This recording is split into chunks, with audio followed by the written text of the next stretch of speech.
paseándose bajo los árboles. Es hora de volver a casa, bajar la velocidad y darle tiempo al tiempo.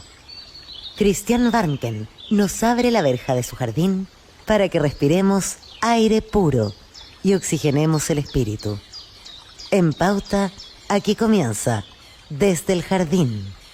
Una presentación de Fundación Irarrázaval, desde 1920, al servicio de la educación, humanismo y técnica.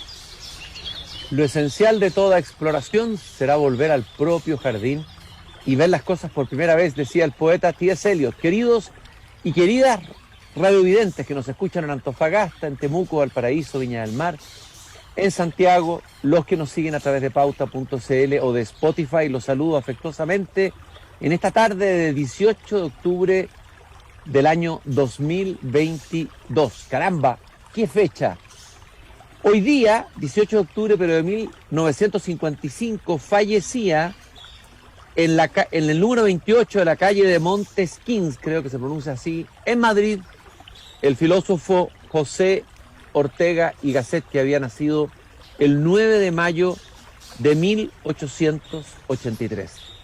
El autor de una filosofía, diría yo, un poco profundizada y conocida incluso por los lectores hispanohablantes, por lo menos en estos lares. Uno a veces encuentra en las bibliotecas antiguas las obras como completa Gasset en una edición de color amarillo. Yo me acuerdo que una tía mía las tenía. Pero yo pregunto, ¿quién lee y quién relee realmente Ortega y Gasset? Y es un filósofo tan interesante, tan vigente. Es un agrado a veces leer también su prosa. Eso marcó a escritores españoles contemporáneos a él en su tiempo, marcados no solamente por su pensamiento, sino también por su manera de escribir. Él es autor de un libro que es un clásico, España invertebrada, La rebelión de las masas, Ideas y creencias, la deshumanización del arte, y además fundador de una importantísima revista cultural de la época y de su tiempo, la Revista de Occidente. José Ortega y Gasset fue el que dijo la famosa frase que todos conocemos, pero que habría que intentar profundizar en ella: yo soy yo y mis circunstancias, y si no las salvo a ellas, a mis circunstancias no me salvo yo. Lo dijo en Las Meditaciones de Don Quijote, que también es un precioso libro. Y hoy día, para tener algunos vislumbres, obviamente que en media hora de programa no vamos a lograr profundizar en toda la obra de Gasset, pero para empezar a acercarnos y buscar una línea, tal vez para los que nos escuchen, comiencen a leer a Ortega y Gasset si no lo han leído. Hemos invitado al profesor de la Universidad de Chile, que ha sido director de su departamento de filosofía en sucesivos periodos, Jorge Acevedo, autor de libros extremadamente interesantes sobre Heidegger, por ejemplo, Filosofía, Ciencia y Técnica, que lo tengo ahí muy leído y subrayado, y que también lo cité en un libro que acabo de publicar yo hace un tiempo atrás, estupendo libro, La palabra liberada del lenguaje, un libro que no tengo en mis manos, pero que me encantaría tener, porque habla de mi querida María Zambrano y el pensamiento contemporáneo, publicado en Barcelona, otra pensadora que viene de la playa de los pensadores españoles del siglo XX, ya más como alumna. Humberto Giannini, Pensador de lo cotidiano, Hombre y Mundo, obtuvo el premio de ensayo de la Municipalidad de Santiago, y en fin, muchos otros libros, textos. Es un formador, profesor, escritor, ensayista. Jorge, qué gusto de tenerte aquí esta tarde en el jardín. Para mí también es un gran gusto, Cristian, estar contigo. Lo primero que quiero preguntarte es, a ver, siempre se habla en relación al tema del ser, de la originalidad de Heidegger, de lo importante que fue su develación de lo que es el ser a través del concepto del Dasein, que algunos traducen como ser ahí o ser en el mundo, pero pocos hablan de que también Ortega y Gasset abrió una dimensión del ser distinta, y que abre una perspectiva incluso distinta a la de Heidegger, aunque puede dialogar con ella. O sea, es un pensador tan importante, quizás estoy exagerando un poco, como Heidegger en esto que estoy diciendo, pero sin embargo siempre tendemos a mirar a los pensadores en nuestra propia lengua como un poquito disminuidos, ¿no? A ver, ¿qué piensas tú de esa afirmación que acabo de hacerte? Bueno, efectivamente, yo creo que a los pensadores en nuestra propia lengua no los valoramos como correspondería. En el caso de Ortega esto es especialmente así, porque resulta que es el filósofo, yo diría, más cercano a nosotros. Y esa cercanía no se puede suplir con ninguna otra cosa, en mi opinión. Él dijo taxativamente que su obra la había escrito para españoles y sudamericanos, exclusivamente, en principio, si bien podía trascender hacia otras latitudes, pero nos había tomado especialmente en cuenta. Él decía al lector hispano, para convencerlo primero hay que seducirlo con la gracia del giro. Bueno, de ahí su buena escritura. Efectivamente yo creo que merecería un conocimiento mucho mayor. Hace algunos meses tú escribiste una columna indicando eso exactamente. Oye, Jorge. Aludiendo a la rebelión de las masas y a la idea de la élite. Claro, exactamente. Y fíjate que ahí yo citaba una cita muy potente en un debate constitucional español.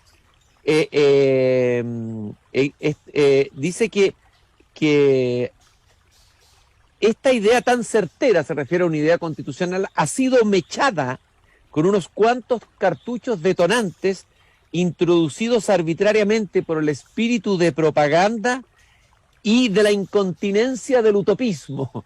Imagínate la impresionante afirmación que hace él en una especie de convención constituyente, pero española, sobre ciertos sectores más radicales que estaban queriendo introducir cartuchos detonantes dentro de la conversación. Yo te quiero preguntar por lo que decía al comienzo del ser. Tú en este estupendo ensayo que recomiendo, Ortega y Gasset, ¿qué significa vivir humanamente? Qué tremenda pregunta. Tú partes diciendo que Ortega interpreta al ser como vida humana. La idea de la vida humana, tal como él la comprende, es la nueva idea del ser que su filosofía aporta, ¿no? Y ahí llega este descubrimiento que él llama razón vital. A ver, ¿qué significa una primera apertura? Sé que esto requiere tiempo y profundidad, no es cosa de velarlo así en dos frases, pero ¿qué es lo que trae Ortega y Gasset, o qué nos trae para la comprensión del ser al interpretar al ser como vida humana y al acuñar este concepto de razón vital? Bueno, él considera que la filosofía, que es el pensamiento de Occidente, siempre ha visto la vida humana, sin duda, pero podríamos decir de soslayo, nunca directamente. Solo, diría él, con Dilthey y Nietzsche, digamos, empieza a verse ya más directamente este fenómeno fundamental, que paradójicamente ha sido visto más bien por el hombre cualquiera, dice, que es el que crea la lengua. Y estas visiones del hombre cualquiera las ha depositado él en el lenguaje, digamos. Y precisamente entonces, si atendemos a las palabras, haciendo su etimología, viendo el origen de las palabras, vamos a descubrir esa sabiduría que está en el lenguaje. Allí ha depositado sus visiones sobre la vida humana el hombre cualquiera. Y bueno, Ortega considera, ¿no es cierto?, de que la vida humana debe pasar a primer plano dentro de la meditación filosófica. Ese es su planteamiento. No es que haya descubierto algo completamente nuevo, ni mucho menos, digamos. De la misma manera, este modo de pensar que él denomina razón vital tampoco es algo nuevo, digamos. Es algo que todos nosotros ponemos en práctica, pero sin saberlo, digámoslo así. Oye, Jorge, esto es muy interesante, esta afirmación de que en el lenguaje, yo pienso en los dichos, en los refranes, diríamos nosotros, que tenemos tan rico nosotros nuestro propio vocabulario de nuestra oralidad, ¿no es cierto? Hay un pensamiento, ¿no? Y le voy a citar un texto que tú citas en tu libro, que está en Ideas y Creencias, un pedacito, que dice: en este punto, como en tantos otros referentes a la vida humana, recibimos mayores esclarecimientos del lenguaje vulgar que del pensamiento científico. Pero dice algo más, Ortega, dice: los pensadores se han saltado siempre aquella realidad radical y de algún modo la han dejado a su espalda. En cambio, el hombre no pensador, más atento a lo decisivo, ha echado agudas miradas sobre su propia existencia y ha dejado en el lenguaje vernáculo el precipitado de estas entrevisiones. Es decir, que en el lenguaje podríamos encontrar mayores pistas para entender el ser, el ser como la vida humana, digamos, ¿eh? Que a lo mejor en libros de filosofía o en tratados Claro, científicos. claro, yo creo que, bueno, habría que unir ambas cosas, digamos. No habría que desdeñar, obviamente, la filosofía, también aporta bastante, o muchísimo, digamos, pero, bueno, habría que tomar en cuenta que también Heidegger se detiene en las palabras. Ujú. Así como Ortega, en este ensayo de Ideas y Creencias, pone el ejemplo de la palabra duda. Es una palabra vulgar, digamos. Alude también, ¿no es cierto?, a la expresión caer en la duda y estar en un mar de dudas. Son expresiones meramente coloquiales, pero según él muy certeras. La palabra duda apunta a dos, justamente el choque de dos creencias, según él, que al ser creídas simultáneamente anulan de una manera recíproca su poder de convicción. El hombre que cae en la duda precisamente deja de creer en lo que antes creía. Ahora, sorprendentemente también en alemán ocurre algo parecido, ¿verdad? Zweifel, que es duda, tiene Zwei, que es dos, y Verzweiflung, que es desesperación, tiene que ver con eso también. Duda, caer en la duda, estar en un mar de duda, desesperarse. Interesante, Jorge. Y cuando habla de la vida, Gasset, bueno, él lo dice también, la vida de que empezamos a hablar no es la biológica, o sea, está hablando no como un biólogo. ¿De qué está hablando Ortega Gasset cuando habla de la vida y la está colocando en este primer plano del que tú hablabas, decías recién?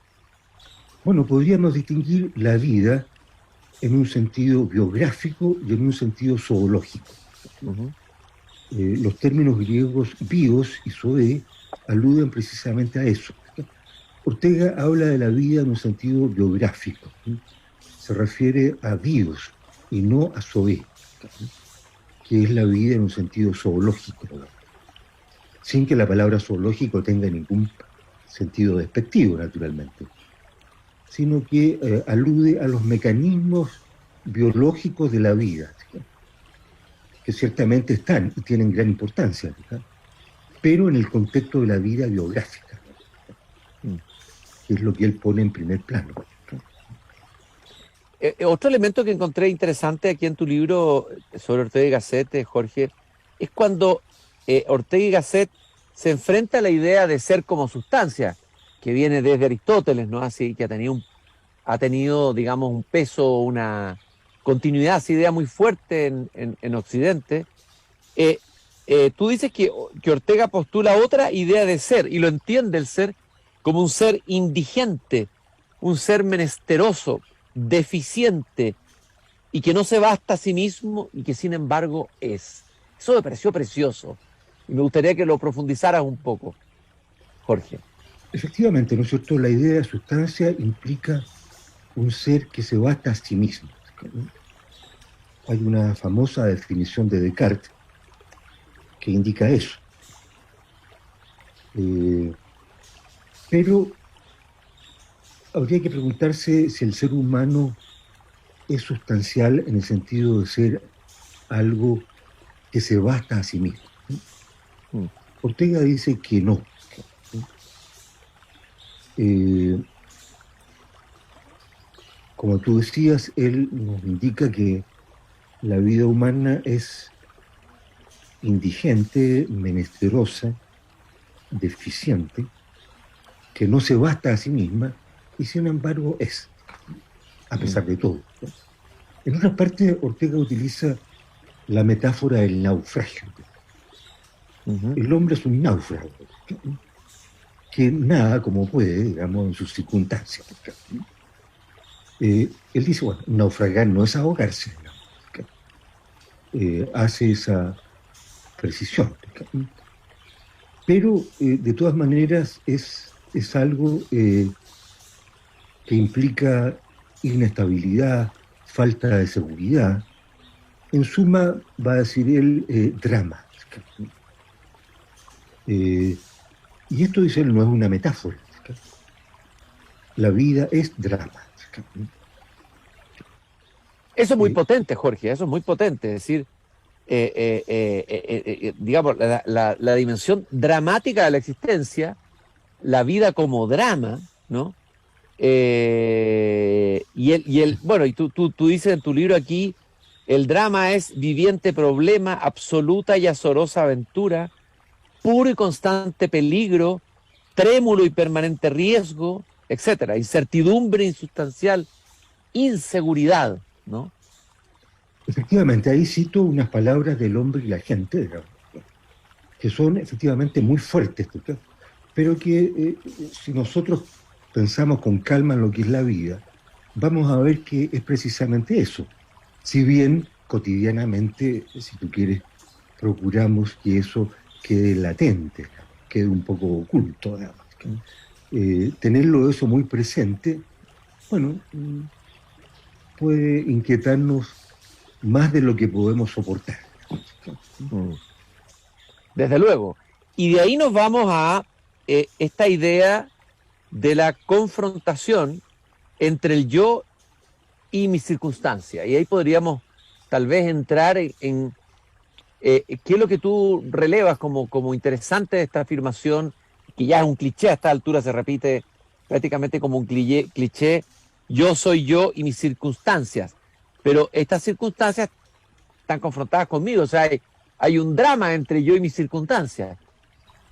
Bueno, efectivamente, la palabra drama refiere a draomai del griego, que significa actuar, ¿sí? Ejecutar algo. Y bueno, todos nosotros somos un yo en el sentido de que somos un proyecto de vida que tratamos de ejecutar, pero tenemos que ejecutar ese proyecto, digamos, no en el vacío, sino que en las circunstancias. En la circunstancia que nos ha tocado vivir. Bueno, la circunstancia nos presenta, va a decir Ortega, facilidades y dificultades respecto de la realización de este programa de vida en que cada uno de nosotros consiste, en que el yo consiste. Bueno, a priori podríamos decir que nos presenta lo uno y lo otro. Si nos presentara puras dificultades la circunstancia, ya habríamos sido aniquilados. No seríamos más. Ahora, si nos presentara puras facilidades, ¿no? La circunstancia, el mundo, no sería mundo, sería un paraíso. Pero la circunstancia no es ni lo uno ni lo otro. Hasta ahora no nos ha aniquilado como especie, ¿no? Y tampoco podríamos decir que es el paraíso. Es el mundo, que nos presenta entonces facilidades y dificultades. En una enumeración que él hace, digamos, utilizando una serie de sinónimos, bueno, Ortega sabía hablar castellano, ¿no? Bueno, pone 10 sinónimos para las dificultades y creo que 4 o 6 para las facilidades. Lo que nos indicaría, ¿no es cierto?, que según el mismo lenguaje, parece que predominan las dificultades, digamos. Parece que la vida es más difícil que fácil, finalmente. Así parece, digamos, ¿eh? Oye, estoy hablando con Jorge Acevedo, profesor de filosofía de la Universidad de Chile, ensayista, autor de variados libros sobre Heidegger, sobre filósofos chilenos también, y particularmente estamos hablando a partir del libro Ortega y Gasset, ¿qué significa vivir humanamente?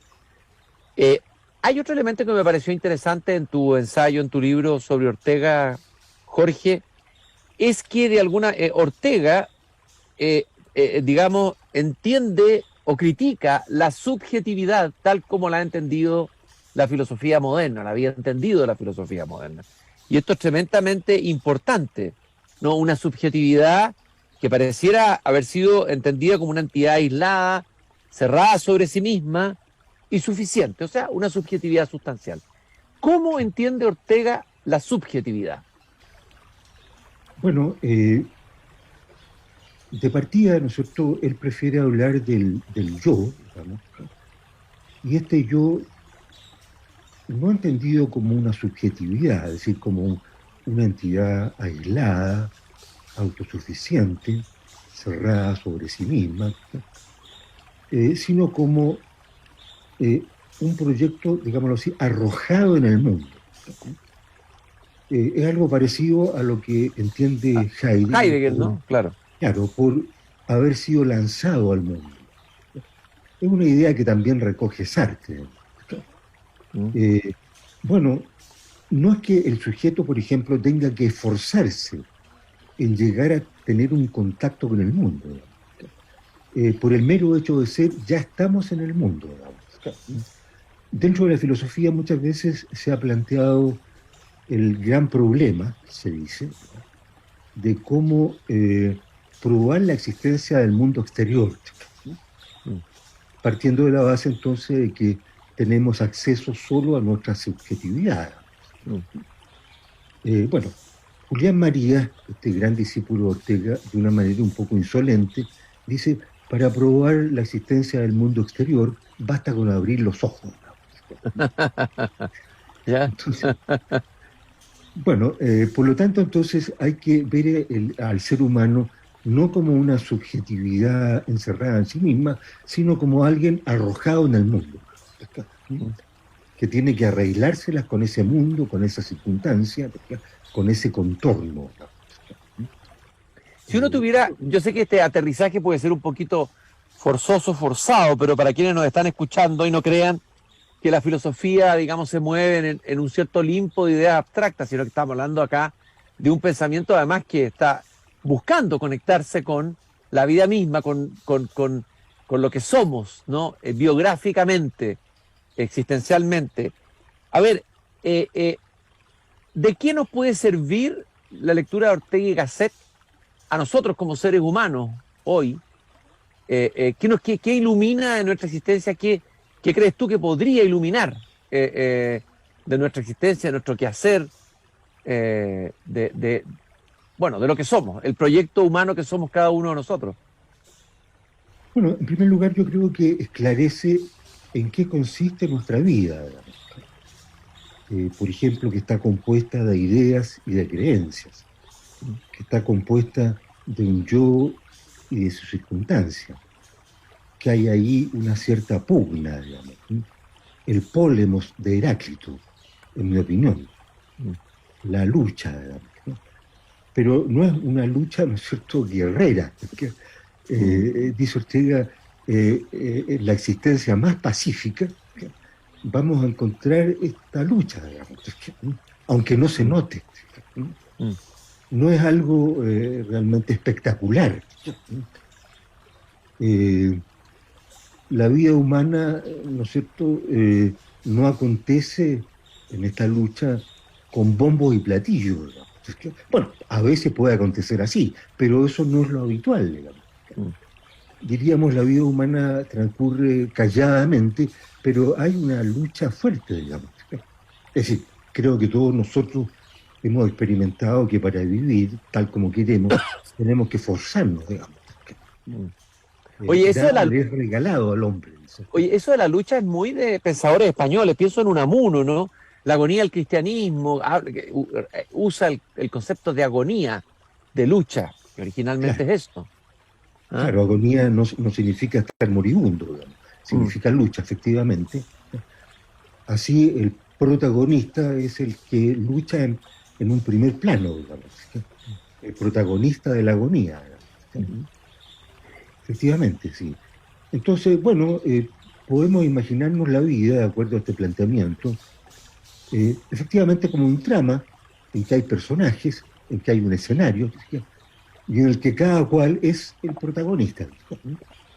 Es decir, no podríamos decir que la vida humana es vista así a partir del género literario drama, sino que más bien podemos decir el género literario drama ha surgido como tal porque la vida es como es. Jorge, otra idea que me pareció muy interesante, aquí también vuelves a citar a Ortega en su fuente, en Las Atlántidas, año 1924, Ortega dice que vivir es convivir y el otro que con nosotros convive es el mundo en derredor. No entendemos pues un acto vital cualquiera que él sea si no lo ponemos en conexión con el contorno hacia el cual se dirige, en función del cual ha nacido. O sea, de nuevo la idea, no somos sujetos aislados, estamos en previvencia, convivencia, ¿ah? En un convivir que forma parte esencial de lo que somos. Efectivamente, ¿no es cierto? Imaginarse un hombre completamente aislado, dice Ortega, es una fantasía sin base, digamos. El hombre siempre está en contacto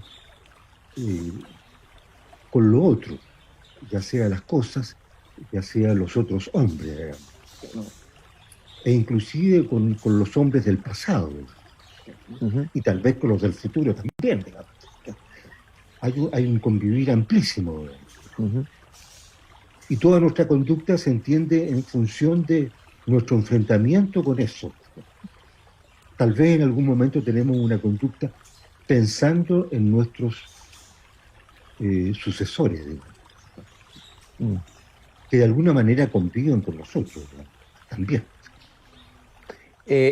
Si tú tuvieras que recomendarle a alguien que quiere iniciarse, como decía al comienzo de la lectura de Ortega y Gasset, ¿cuál sería para ti un itinerario a proponer del libro? ¿Qué libro recomendarías tú leer? ¿Por cuál partir? ¿Por dónde partir? Para entrar en el pensamiento de Ortega y Gasset. Yo recomendaría El Espectador. Está en el tomo 2 de las obras completas. Son 8 pequeños volúmenes que fueron saliendo poco a poco. Era una especie de revista con un autor único, Ortega. Y bueno, en El Espectador hay todo tipo de ensayos, breves, bueno, sobre el amor, sobre el estudiar y el estudiante, digamos, sobre la sociedad, bueno, sobre una multiplicidad de temas que se unifican en torno a la vida humana.